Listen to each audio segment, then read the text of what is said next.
आज हम बात करेंगे एक ऐसी मूवी के बारे में जो सच्ची घटना पर आधारित है। ये मूवी आपको इंस्पायर कर देगी। The pursuit of happiness. ये फिल्म एक अमेजिंग जर्नी के बारे में है जहां हमारा लीड अपनी जिंदगी के स्ट्रगल्स को फेस करता है और सपनों को पूरा करता है। तो चलिए शुरू करते हैं और देखते हैं कि ये कहानी कैसे हमें सीख देती है कि हमें कभी गिव अप नहीं करना चाहिए। फिल्म अमेरिका में 1981 में शुरू होती है। हमारा मेन कैरेक्टर क्रिस गार्डनर एक मेडिकल डिवाइस बेचने का काम करता है। रोज की तरह वो अपने बेटे क्रिस्टोफर को डे केयर छोड़ता है और फिर अलग अलग हॉस्पिटल में जाता है जो शायद उसका डिवाइस खरीदना चाहे, एक तरीके से सेल्समैन की तरह। क्रिस कहता है कि उसे हर महीना कम से कम एक डिवाइस बेचना होता है ताकि वो गुजारा निकाल सके, लेकिन अक्सर हॉस्पिटल उस डिवाइस को एक्सपेंसिव और अननेसेसरी समझते हैं। उस दिन वो ठान लेता है कि वो कम से कम एक डिवाइस बेच देगा, इसलिए उसे अपनी वाइफ लिंडा से कहना पड़ता है कि वो बेटे को डे केयर से पिकअप कर ले, जबकि लिंडा डबल शिफ्ट कर रही है। रात को डिनर के दौरान क्रिस एक रूबिक्स क्यूब देखता है जो उस वक्त नया आया था मार्केट में। लिंडा उसे पूछती है कि क्या उसने टैक्स पे कर दिया, और क्रिस कहता है कि उसे एक्सटेंशन फाइल करना पड़ेगा।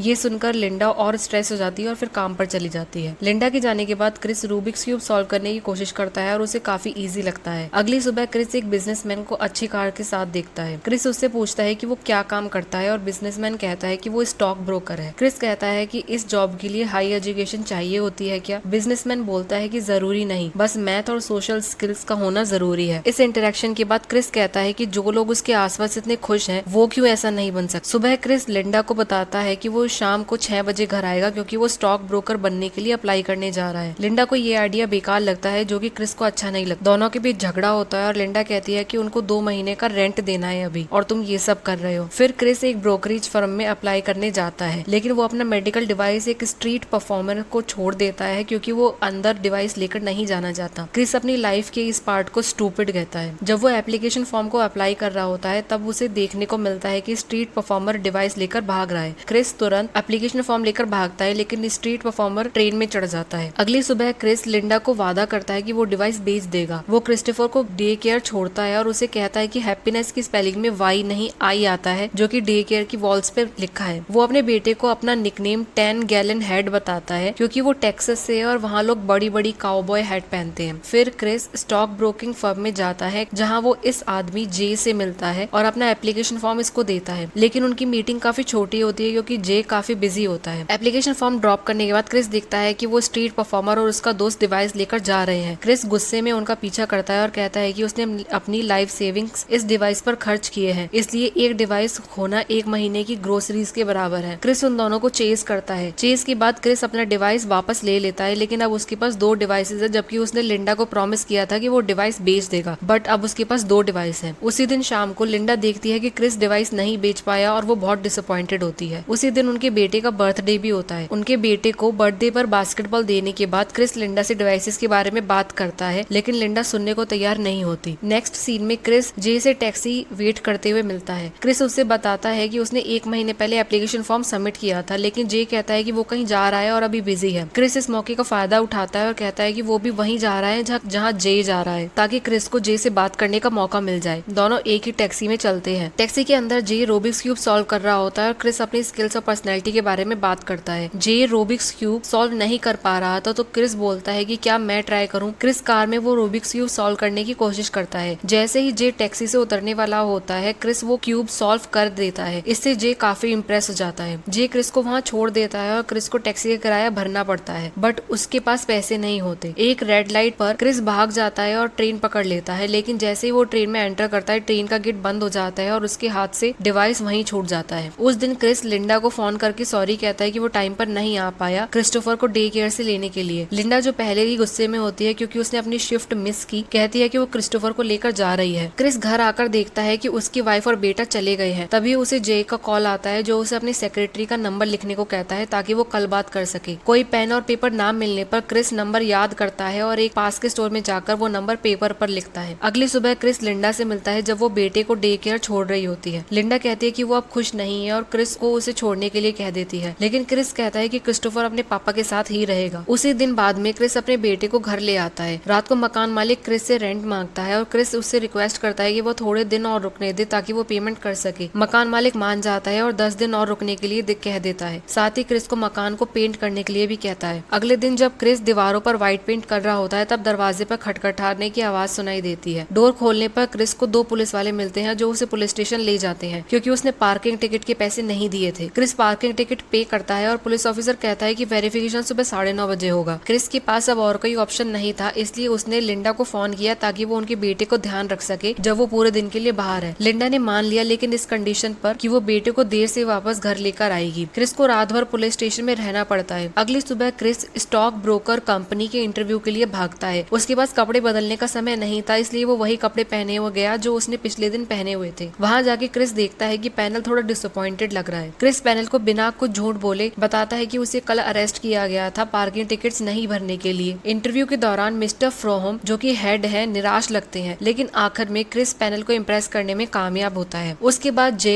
क्रिस को कांग्रेचुलेट करता है कि उसने बिना फॉर्मल अटायर के सक्सेसफुल इंटरव्यू दिया, लेकिन क्रिस कहता है कि उसने सोचा था कि ये डायरेक्ट जॉब के लिए इंटरव्यू है, लेकिन उसने सुना है कि पहले एक इंटर्नशिप पीरियड होगा जिसके दौरान कोई सैलरी नहीं मिलेगी। जे उसे इंटर्नशिप ज्वाइन करने के लिए कहता है। क्रिस इंटरव्यू के बाद क्रिस सीधा अपने घर आता है, अपनी वाइफ और बेटे के आने का इंतजार करते हुए। लिंडा थोड़ी देर बाद क्रिस्टोफर के साथ आती है। रात को जब क्रिस्टोफर सो रहा होता है, लिंडा क्रिस को बताती है कि वो न्यूयॉर्क जा रही है वेटर के रूप में काम करने के लिए। क्रिस ने मना नहीं किया, लेकिन सिर्फ इतना कहा कि उसका बेटा उसके साथ ही रहेगा। लिंडा को लगता है कि क्रिस अपने बेटे का ध्यान रख सकता है, इसलिए वो रोते हुए उन्हें छोड़कर चली जाती है। अगली सुबह पिता और बेटा 2 ब्लॉक्स दूर एक नए मकान में आते हैं क्रिस के दोस्त की मदद से। क्योंकि सैटरडे है, क्रिस अपने बेटे को बास्केटबॉल खेलने के लिए बुलाता है। बॉल शूट करते वक्त क्रिस्टोफर बताता है कि वो प्रोफेशनल बास्केटबॉल प्लेयर बनना चाहता है। क्रिस अपने बेटे से कहता है कि शायद वो ऐसा ना कर पाए, इसलिए उसे ऐसे सपने देखना बंद कर देना चाहिए। क्रिस देखता है कि उसके ऐसा कहने के बाद उसके बेटे का एटीट्यूड चेंज हो गया। क्रिस ये देखकर कि उसका बेटा निराश हो गया है, वो उसे एनकरेज करता है और कहता है कि किसी को भी क्रिस्टोफर को ये कहने का हक नहीं है कि वो कुछ नहीं बन सकता, चाहे वो कोई अजनबी हो या फिर उसके खुद के पापा हो। फिर वो एक हॉस्पिटल जाते हैं ताकि अपना मेडिकल डिवाइस बेच सके और हॉस्पिटल डिवाइस खरीदने के लिए मान जाता है। इससे उन्हें कुछ पैसे मिलते हैं जिससे उनका गुजारा चल सके। अगले दिन क्रिस इंटर्नशिप पर जाता है ट्रेड के बारे में सीखने के लिए। लंच ब्रेक के दौरान क्रिस मिस्टर फ्रॉम से स्ट्रीट पर मिलता है। जब वो बात कर रहे होते हैं, क्रिस अपना मेडिकल डिवाइस देखता है जो उससे ट्रेन स्टेशन पर छूट गया था। क्रिस डिवाइस को पकड़ने के लिए पीछा करता है, लेकिन असफल हो जाता है क्योंकि वो एक गाड़ी से टकरा जाता है और उसका जूता भी खो जाता है। वो इंटर्नशिप प्रोग्राम में बिना जूते पहने ही वापस आता है। बाद में फिल्म दिखाती है कि क्रिस को हर जगह से ऑर्डर दिया जाता है कि ये करो वो करो। अगले सीन में दिखाते हैं कि क्रिस को किसी भी मीटिंग में सफलता नहीं मिलती। फिर वो डिसाइड करता है कि वो डायरेक्ट कंपनी के सीईओ से मिलने की कोशिश करेगा। अच्छा लक ये होता है कि उसे सीईओ से मिलने का मौका मिलता है। जैसे ही वो बिल्डिंग से बाहर निकलता है, उसका इंटर्नशिप बॉस मिस्टर फ्रकेश उसे गाड़ी पार्क करने को कह देता है। इस वजह से वो मीटिंग मिस कर देता है। रात को एक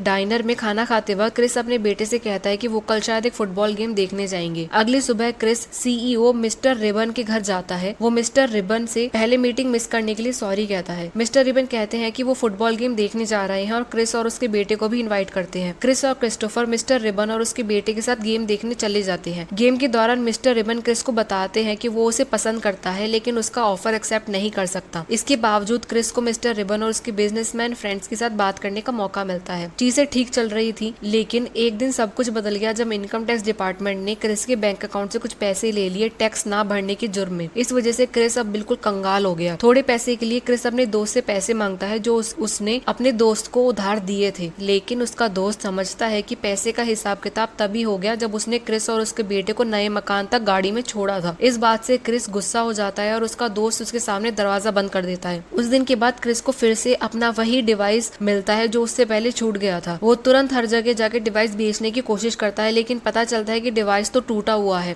हॉस्पिटल उसे रिपेयर करने के बाद ही पैसे देकर इसे खरीद सकते हैं। इससे क्रिस काफी परेशान हो जाता है। रात को जब वो घर वापस आते हैं तो उनका सारा सामान रूम के बाहर पड़ा होता है। क्रिस कोशिश करता है कि डोर खुल जाए, लेकिन लॉक बदल दिया गया है और अब और कोई ऑप्शन नहीं है। इसलिए क्रिस और उसके बेटे को फिर से कोई नई जगह ढूंढनी पड़ती है। थके हुए होने के बावजूद वो ट्रेन स्टेशन पर पहुंचते हैं। क्रिस अपने बेटे का ध्यान भटकाने के लिए क्रिस्टोफर को कहता है कि उसका मेडिकल डिवाइस एक टाइम मशीन है। क्रिस्टोफर कहता है कि वो टाइम मशीन नहीं है। क्रिस अपने बेटे को यकीन दिलाता है कि वो एक टाइम मशीन है और बटन प्रेस करके वो एक डायनासोर्स के जमाने में चले गए हैं। क्रिस्टोफर खुशी से इस इमेजिनेशन को मान लेता है। वो मेट्रो के बाथरूम में जाते हैं और वहाँ रात भर रहते हैं। जब बेटा सो रहा होता है, क्रिस चुपके से रोता है अपनी जिंदगी के इस बुरे वक्त को देखकर। अगले सीन में क्रिस और उसका बेटा एक गरीबों के शेल्टर में जाते हैं, लेकिन वहाँ उन्हें मना कर दिया गया है क्योंकि वहाँ सिर्फ औरतें और बच्चे अलाउड हैं। फिर वो एक और गरीबों के शेल्टर में जाते हैं जहाँ उन्हें ऑलमोस्ट मना कर दिया जाता है क्योंकि रूम्स ऑलरेडी फुल है। खुशकिस्मती से उन्हें रूम मिल जाता है जब इस सिक्योरिटी को पता चलता है कि उनके आगे जो आदमी खड़ा था वो बीच में ही लाइन में घुस गया था। होमलेस शेल्टर में क्रिस डिवाइस को ठीक करने की कोशिश करता जाता है। क्रिस बताता है कि उसने अपना ऑफिस वर्क लिमिटेड टाइम में खत्म करना सीख लिया है, क्योंकि शाम के वक्त उसको होमलेस शेल्टर में लाइन में लगना पड़ता है। इसके बाद क्रिस और क्रिस्टोफर चर्च में प्रेयर अटेंड करते हैं और क्रिस कल के इंटर्नशिप एग्जाम की तैयारी करता है। अगले दिन क्रिस जल्दी से अपना एग्जाम खत्म कर देता है। बाहर जाते हुए मिस्टर फ्रोहम, जो एक टैक्सी से निकल रहे होते हैं, क्रिस से टैक्सी के लिए पैसे उधार लेने को कहते हैं। सिर्फ थोड़े पैसे होने के बावजूद क्रिस फिर भी उन्हें $5 दे देता है। पैसे कमाने के लिए क्रिस खून डोनेट करता है और उस पैसे डिवाइस का एक पार्ट को खरीदता है जो वो ठीक कर रहा है। होमलेस शेल्टर में क्रिस्टोफर अपने पापा से पूछता है कि क्या लिंडा उन्हें छोड़कर गई क्योंकि उसने कुछ गलत किया है। क्रिस अपने बेटे को समझाता है कि उसके छोड़ने का उससे कोई संबंध नहीं है। जब बेटा कहता है कि क्रिस एक अच्छा पापा है तो क्रिस खुश हो जाता है। क्रिस फाइनली डिवाइस को ठीक कर देता है। अगले दिन वो डिवाइस को बेचने में सक्सेसफुल होता है और उन्हें इतना पैसा मिल जाता है कि वो होटल में रात भर सो सके। उसके बाद पापा और बेटा बीच पर चले जाते हैं ताकि वो शहर के एनवायरनमेंट से दूर हो सके। अब ऑफिस में इंटर्नशिप पीरियड खत्म होने वाला है। आज इंटर्नशिप का आखिरी डे है। बाथरूम में जे क्रिस को कांग्रेचुलेट करता है कि उसके फाइनल डे के लिए, और बताता है कि वो कई क्लाइंट्स को कंपनी के पास लेकर आया। फिर क्रिस को मिस्टर फ्रकेश का कॉल आता है जो उसे मिस्टर फ्रोहम के पास ले जाते हैं। मिस्टर फ्रोहम देखते हैं कि क्रिस ने नई शर्ट पहनी है और क्रिस मस्ती में बोलता है कि आज इंटर्नशिप का आखिरी दिन है तो सोचा कि एक शर्ट पहन लूं। मिस्टर फ्रोहम कहते हैं कि वो चाहते हैं क्रिस कल भी वही शर्ट पहने और क्रिस को फुल टाइम जॉब ऑफर करते हैं। क्रिस रोते हुए पैनल से शुक्रिया कहता है और मिस्टर फ्रोहम उसे $5 वापस कर देते हैं जो उन्होंने उधार लिए थे। क्रिस फिर बिल्डिंग से बाहर जाता है और कहता है कि उसकी लाइफ के इस पार्ट को वो खुशी कहता है। वो डायरेक्टली अपने बेटे के पास डे केयर में जाता है और उसे टाइट हग करता है। फिल्म दिखाती है कि क्रिस ने अपनी इन्वेस्टमेंट फर्म एस्टेब्लिश कर ली है। फिल्म खत्म होती है जब क्रिस और उसका बेटा कहीं जा रहे होते हैं और रियल क्रिस गार्डनर उनके पास से गुजरता है। एपिलॉग में दिखाया जाता है कि